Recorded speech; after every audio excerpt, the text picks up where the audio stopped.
The cruelty of Christopher Columbus and his men toward indigenous peoples. The arrival of Christopher Columbus in the Americas in 1492 is often narrated as the dawn of the age of exploration, celebrated for its transformative global impact. However, this milestone also casts a long, dark shadow, a chapter in history marked by unrelenting cruelty, systemic violence, and the deliberate erasure of cultures. By critically examining these actions, we can confront the devastating legacy of colonization and honor the voices of those whose histories were nearly erased. This analysis brings into focus the atrocities committed by Columbus and his men, ranging from enslavement and forced labor to psychological terror and cultural annihilation. Employing historical records and first-hand accounts, this script explores the human cost of Columbus's discovery, illuminating the enduring wounds inflicted by these devastating actions. Columbus's early encounters with indigenous peoples were characterized not by diplomacy or mutual respect, but by a cold and calculated perception of their utility. In his journals, he remarked on the vulnerability of the Taino people, envisioning their immediate subjugation as slaves. By his second voyage, Columbus escalated his exploitation, organizing raids that violently uprooted entire communities. The capture and enslavement of over 1,500 Taino men, women, and children in 1495 illustrate his indifference to basic human dignity. The inhumane conditions aboard the slave ships ensured that many captives perished en route to Spain, where they were sold into brutal servitude. Those who remained in the colonies endured relentless exploitation at the hands of Columbus's men, enduring physical abuse and lifelong humiliation. Columbus's establishment of a tribute system was equally ruthless. The system demanded that every Taino over the age of 14 deliver gold on a regular basis, an impossible task in a region where gold was not readily available. Failure to meet these cruel demands resulted in mutilation, most often the severing of hands, and communities were left terrorized by gruesome examples made of those deemed disobedient. The reliance on fear and violence solidified Columbus's brutal framework of colonial domination. When gold supplies failed to meet Spanish ambitions, Columbus and his successors turned to forced labor as an alternative economic engine. This gave rise to the encomienda system, a feudal-like arrangement in which indigenous peoples were coerced into providing labor or tribute to Spanish colonists.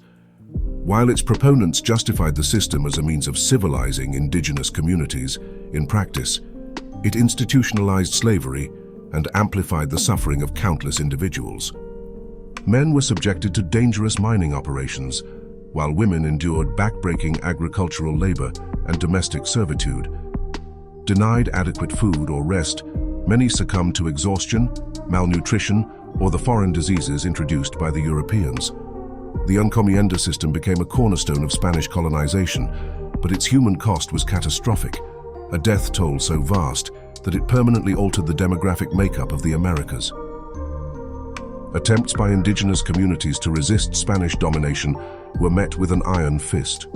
Armed with advanced weaponry, Columbus and his men exacted brutal retribution against those who dared to rebel.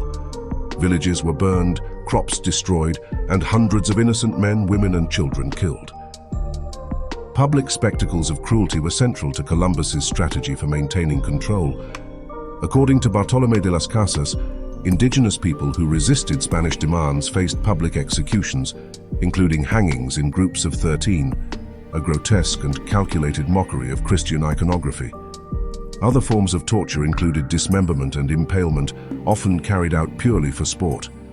These acts of senseless violence exposed the dehumanization pervading the colonizers' worldview and left psychological scars on indigenous communities.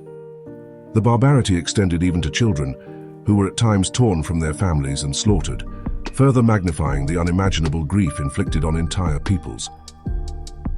Perhaps one of the most horrifying aspects of Columbus's expeditions was the widespread sexual violence committed against indigenous women and girls. Official documents and Columbus's own writings recount the commodification of young girls, some as young as 9 or 10, by Spanish soldiers. These victims were raped, enslaved, or coerced into sexual servitude, a practice often dismissed in colonial narratives but devastating in its cultural and psychological impact. This exploitation shattered indigenous family structures, deepening the trauma caused by other forms of brutality. Women, already burdened with labor and childcare, faced an unrelenting war on their humanity, perpetuated by systemic targeting of their bodies. While the introduction of diseases like smallpox and measles may not have been an intentional act of cruelty, its effects were no less devastating. Indigenous populations had no immunity to these foreign illnesses, which spread rapidly and wiped out entire communities. Estimates suggest that within 2 decades of Columbus's arrival, the population of Hispaniola plummeted from 300,000 to fewer than 50,000, a chilling testament to the multifaceted destruction wrought by European colonization. Diseases exacerbated the deadly conditions of forced labor, malnutrition, and violence, culminating in what historians now recognize as genocide. Columbus and his men not only sought to claim indigenous lands, but also to erase their cultural identities. Indigenous spiritual symbols were desecrated, traditional ceremonies outlawed, and those who resisted conversion to Christianity were executed. This aggressive suppression was rooted in the colonizers' belief in their cultural and religious superiority.